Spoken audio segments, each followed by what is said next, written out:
Com todas as sortes de bênçãos, melhor noite, sejam todos muito bem-vindos a mais um programa do canal Igreja em Espírito e em Verdade. Espero em Deus que vocês tenham passado um dia extremamente favorável. Nós vamos hoje não nos estender muito, né? Quero apenas fazer um comentário para que a gente entenda o processo e a necessidade de pregar o Evangelho. Em primeiro lugar, também quero dar boas-vindas aos novos inscritos. Estamos a alguns inscritos de alcançar mais 1000 inscritos no nosso canal, mais 1000 pessoas novas que já passaram por aqui para ouvir o Evangelho. E eu louvo e agradeço a Deus por cada vida que se chega aqui para formar junto esta família da graça do Pai. Então, beber água depois da oração. Para que serve? Qual é o efeito? Nós vemos muitas pessoas tendo esta atitude de beber água após oração. E eu não sei de onde que surge isto que as pessoas vão recebendo como orientação. Porque, veja, não tem nenhuma base no Evangelho, né, para que a gente possa se dizer assim, o Evangelho do Cristo ressuscitado, ou Jesus de Nazaré, nos dias de sua carne, mandou fazer isso. Não tem nenhuma base bíblica, não tem nada que a gente possa se prender a isso. Então vamos entender uma coisa.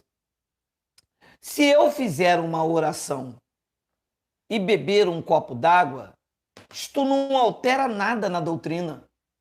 Isto não me faz um religioso. Eu posso fazer uma oração, botar a mão no coração, ou botar a mão no cotovelo, ou botar a mão na cabeça, ou prender o nariz, ou tapar os ouvidos. Isto não interfere nada na doutrina. Eu posso, depois da oração, beber água, beber um copo de suco, beber um café com leite.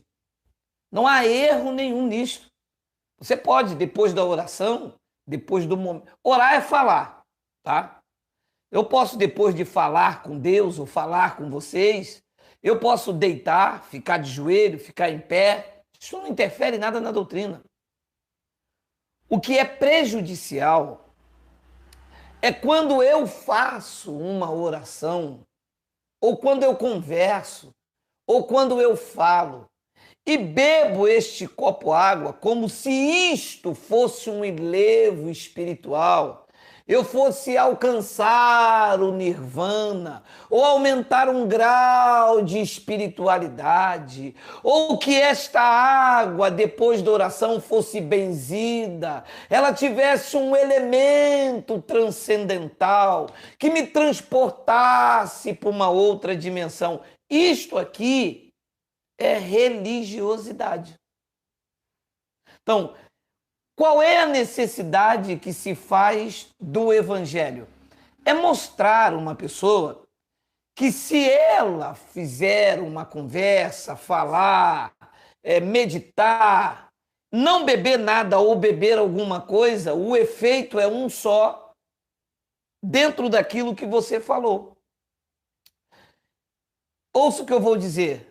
Nós não precisamos de oração forte. Nós temos um Deus forte que ouve a nossa oração.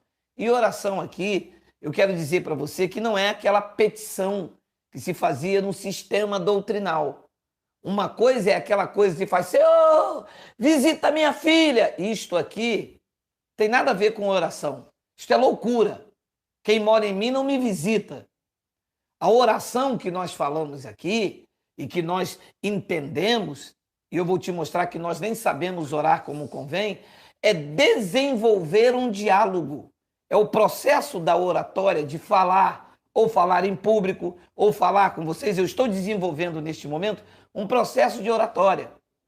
Mas quando eu trago para dentro desta vida espiritual, a oração que eu falo aqui é aquela fala com Deus que você tem, que às vezes você está no ônibus ou dentro do seu carro, ou triste na sua casa, ou perdeu uma oportunidade, e você fala com o Pai. Eu quero mostrar a vocês o que disse Paulo lá em Roma. Olha aí, também o Espírito semelhantemente nos assiste em nossa fraqueza, porque não sabemos orar como convém, mas o mesmo Espírito intercede por nós sobremaneiras com gemidos inexprimíveis. Então, na verdade, nós não sabemos orar como convém. Ensinou Paulo já à igreja, aos irmãos em Roma. Então, a oração que nós desenvolvemos nos nossos encontros presenciais, na manhã de confissão de fé, são confissões, eu confesso, aquilo que o Evangelho diz a meu respeito. E eu não preciso de nenhum elemento para que me traga um enlevo espiritual. Eu não preciso de copo d'água depois de oração. Eu não preciso fazer sinal da cruz. Eu não preciso ficar de joelho horas, ficar deitado. Não preciso ficar em pé. Eu não preciso recitar um mantra, porque não é o procedimento, não é a forma, é aquilo que eu falo. É aquilo que os meus lábios produzem de acordo com aquilo que a palavra diz que eu sou. É claro. E aí é que não pode entrar aqui o radicalismo. Se você está fazendo uma confissão de fé e a pessoa quer beber uma água, entendendo que ela bebendo essa água não vai acrescentar nada, ela é livre para isso. Se você faz uma confissão de fé e a pessoa quer fazer confissão de fé de joelho e ela entende que esta posição não traz nenhum crescimento, não altera nada, ela é livre para isso. Nós não podemos ser radicais. Cada um é livre para fazer o que você quiser. Nas minhas confissões de fé, eu gosto de levantar as mãos, eu gosto às vezes de colocar a mão no meu peito, mas isso aqui não altera absolutamente nada. Ele não vai deixar de ouvir ou vai ouvir mais. É um procedimento que não altera absolutamente nada. Aonde é que está a necessidade de ensinar sobre isso? É quando a pessoa diz, não, que se eu não botar a mão no coração, Deus não ouve. Se eu não botar a mão no coração, esta palavra não entra. Ou eu não fico espiritualmente energizado. É isto que é diferente. Então nós não sabemos orar como convém. E o que é preciso fazer então? Você que conhece muitas pessoas que gostam de ficar ouvindo aquelas orações nas rádios, né? Aquela rádio AM, e você conhece aquele teu irmão religioso fervoroso que bota água para a água ser benzida. Olha o tamanho. E aí sim, aí é que eu quero conversar com vocês essa noite. Aí é que entra a religiosidade. Você acredita que as ondas, né, da rádio, o homem orando lá do outro lado vai colocar um copo de água e depois, quando ele acabar de orar, se aquela água vai estar energizada sobre aquela água, e ele lá do outro lado, o homem diz, agora beba o copo com água. Aonde que esta água pode produzir algum efeito de cura sobre a minha vida? Lugar nenhum. Se fosse assim, os hospitais não estavam cheios, as farmácias não seriam um sucesso, e ninguém estaria doente. Está vendo que isto é curandeirismo, isto não tem nada a ver com o evangelho. Agora, a única forma de fazer a pessoa entender que esta é uma prática de curandeirismo, de feitiçaria religiosa, que isto não é evangelho, é macumbogélio, é abrindo a palavra. Não existe uma outra forma de você tentar mostrar a verdade se você não usar aquilo que não ensinaram a ela. Porque um religioso, ele não vai se convencer apenas na minha fala. Como é religioso, ele se aprende o quê? A Bíblia. A Bíblia é o manual do religioso. Use a Bíblia para mostrar que aquilo que ele acredita não é evangelho, mostrando que o evangelho condena a prática, se ele tem isso como um enlevo espiritual. Nunca a Bíblia condena ele, porque a Bíblia não é um livro de condenação para os filhos. Então, olha o que disse Jesus nos dias de sua carne. João capítulo 7, versículo 38, olha só. Quem crê em mim, como diz a Escritura, do seu interior fluirão rios de águas vivas. Você está vendo a oportunidade e a sabedoria de quando alguém te interpelar a respeito de um copo d'água depois de oração? Olha o que diz o livro que eles seguem. Porque vocês sabem, nós não vamos entrar no mérito aqui de que isto é lei e que isto é graça. Nós estamos aqui numa pergunta: para que serve o copo d'água depois da oração? E que alguém te perguntar para que serve. Olha o que ele disse.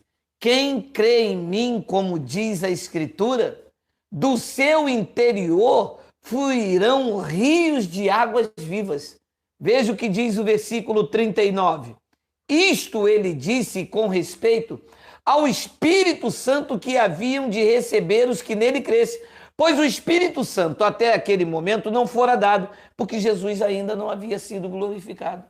Então veja, não é a água física H2O que eu bebo e os pastores oferecem como elemento de cura. Não é esta água, é rios de águas vivas que já está dentro dele. E como é que ele pode acreditar nisto? É quando você usa o livro que ele acredita como regra de conduta de fé para a vida dele e você então, com os olhos iluminados, o instrui segundo a verdade. Ninguém que é religioso vai acreditar apenas se você falar: não existe mais evangelho hoje nós estamos na graça, cada um por si, Deus por todo, se vira. Ele não vai aceitar isto.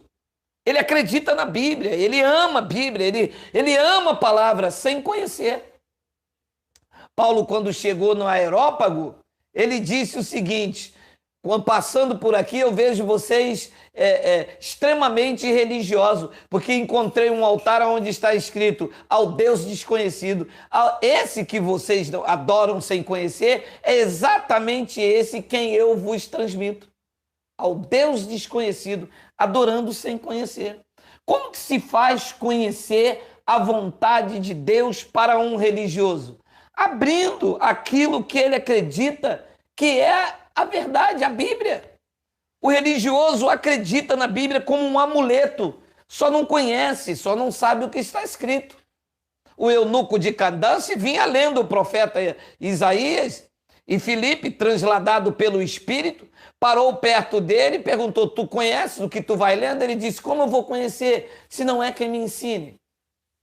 Então, no mundo em que nós estamos inseridos, nesse contexto em que nós estamos inseridos, nós estamos atentos para o religioso. Os nossos canhões estão voltados para o religioso, que clama, que anseia por esse rio de águas vivas que já está dentro dele. Nos dias de Alcha não estava.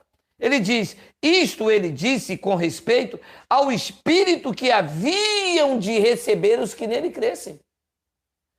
Pois o Espírito até aquele momento não fora dado por Jesus, não havia sido glorificado. No versículo 40 ele diz: então os que dentre o povo tinham ouvido estas palavras diziam: este é verdadeiramente o profeta. É isto que esta nação clama.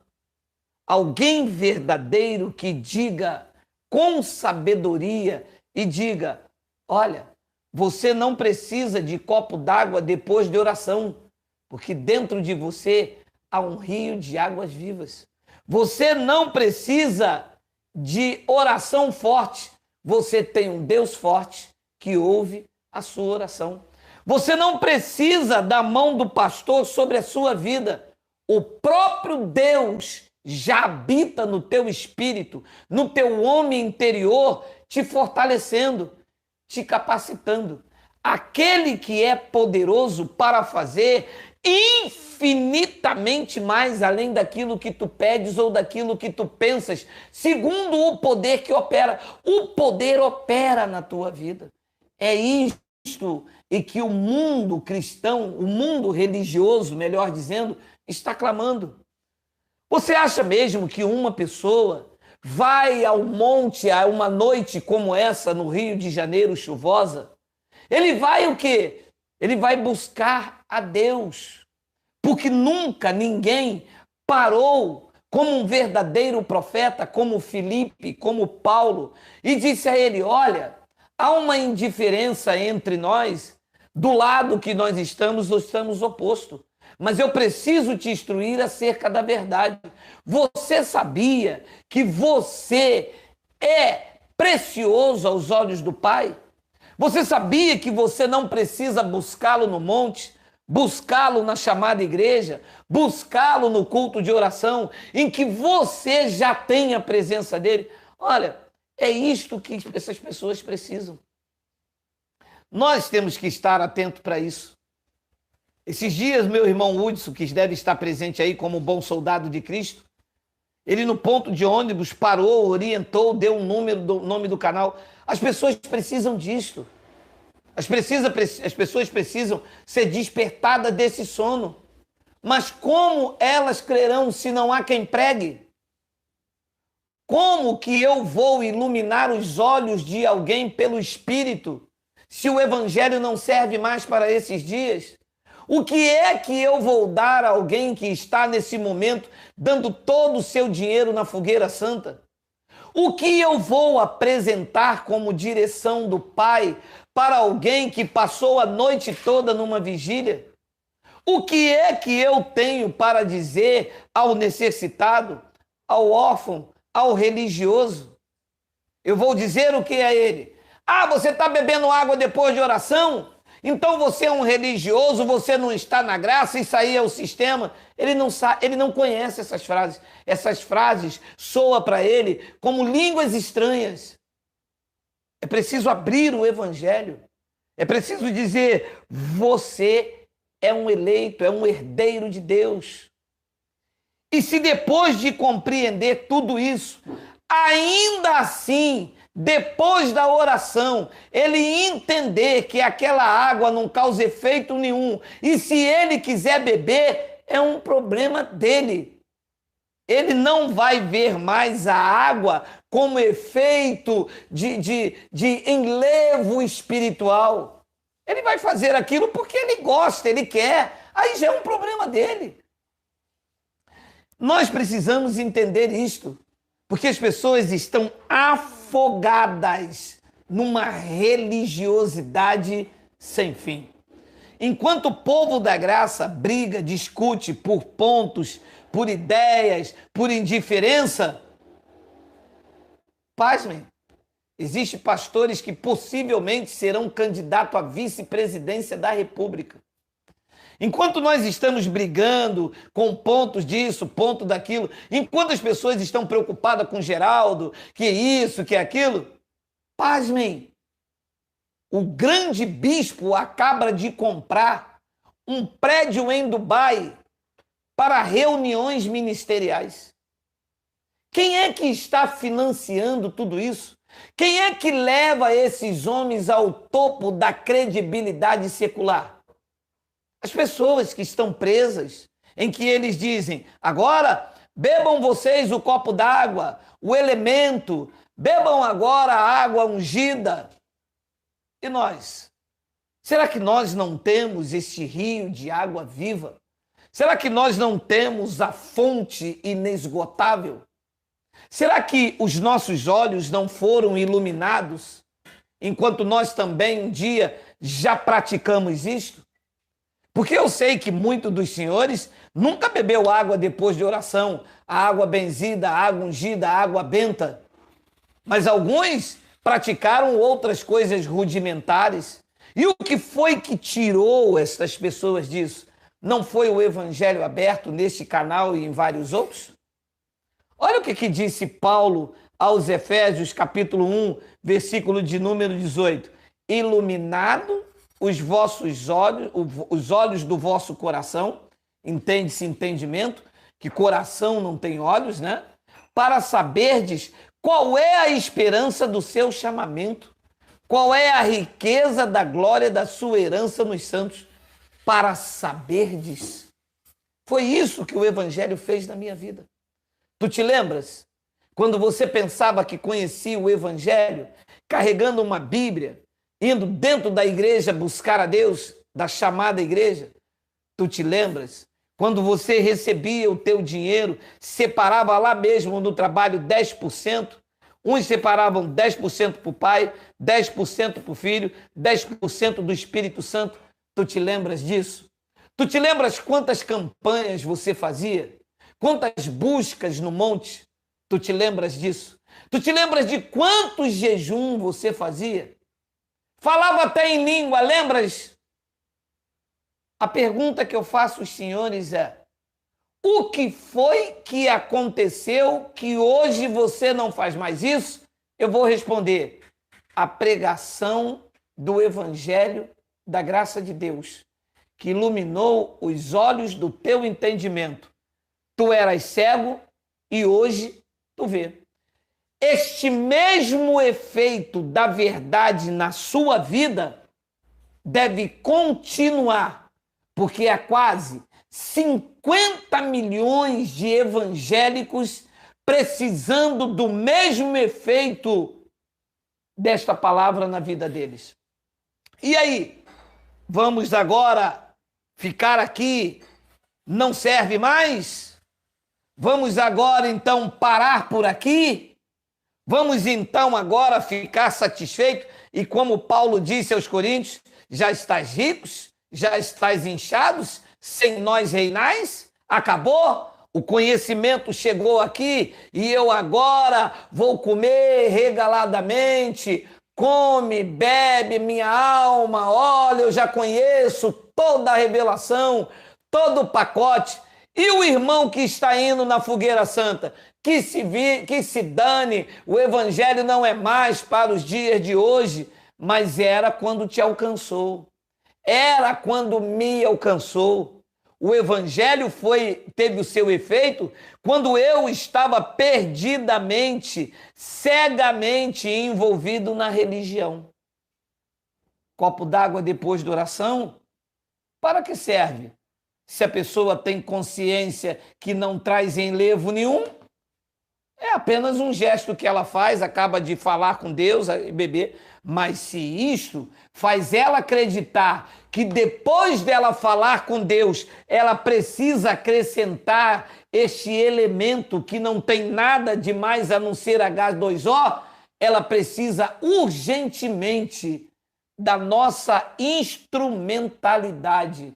Ela precisa ouvir de mim, de você, que o evangelho ilumina os olhos do entendimento, arrebata da mão do lobo e atrás para esse ambiente saudável chamado Evangelho da Graça de Deus.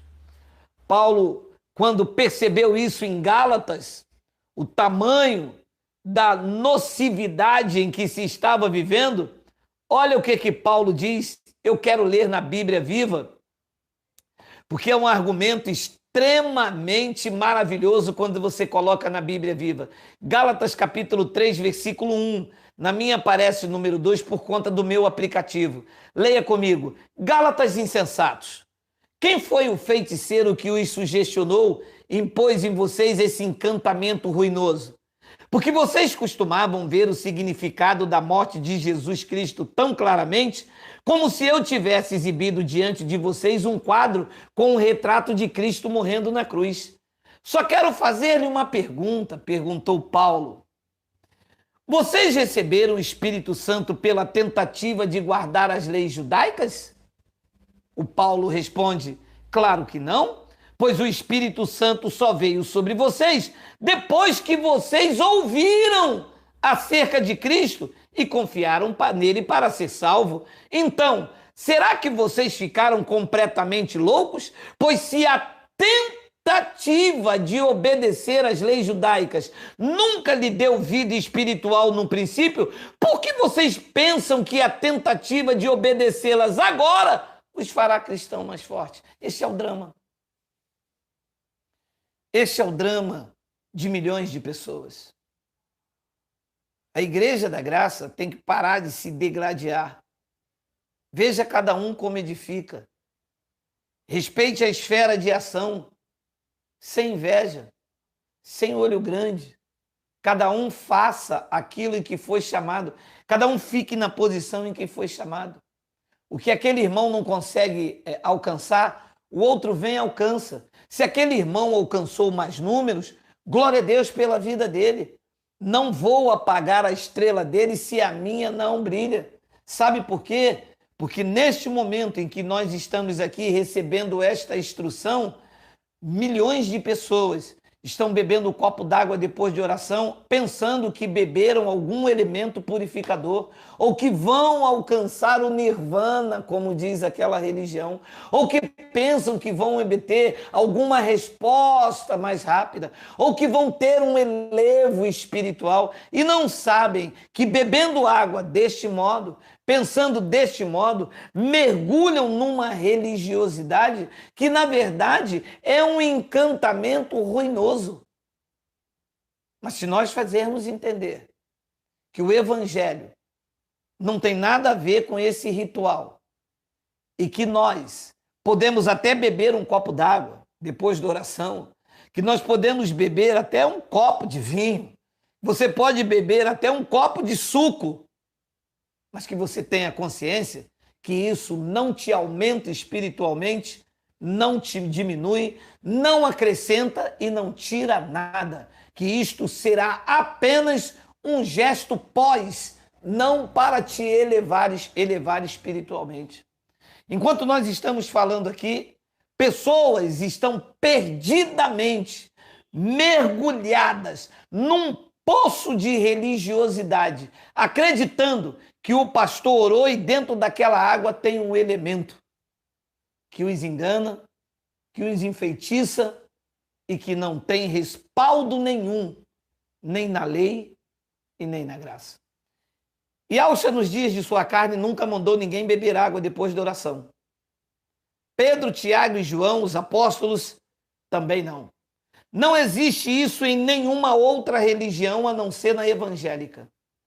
E é claro que não são todos os segmentos evangélicos, mas muitos deles, principalmente os que acreditam neste encantamento ruinoso, têm feito muito mal às pessoas, dando uma falsa esperança de cura, quando na verdade elas já têm tudo o que precisa no seu espírito, que é o Deus mesmo na vida delas.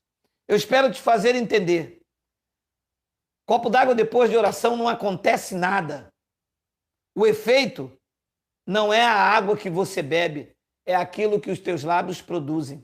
Não é por muito falar que você vai ser atendido, disse o Cristo nos dias de sua carne. É aquilo que você confessa. Eu não sei orar como convém, por isso eu faço uma confissão, eu declaro, eu recebo, eu tomo posse aquilo que foi conquista do Cristo naquele madeiro. Se ele diz que por meio da sua palavra eu reino em vida, esta é a minha postura. Depois disso, tanto faz se é suco, se é água com gás, se é água filtrada, se é água mineral, se é gelada ou se é quente, desde que eu não faça isso causando uma religiosidade, como se isto aqui recebesse um mantra, uma energia espiritual. Eu creio que você entendeu perfeitamente e que nós vamos transmitir esta notícia a centenas e milhares de pessoas que estão enganadas, achando que depois da oração, bebendo uma água, ela vai ser curada. Não existe água benta, não existe água ungida. Do seu interior, que ele se referia ao Espírito Santo, que veio mais tarde na vida daqueles homens, lá no começo, e que hoje está na nossa vida, que é o próprio Deus em nós, isso sim, faz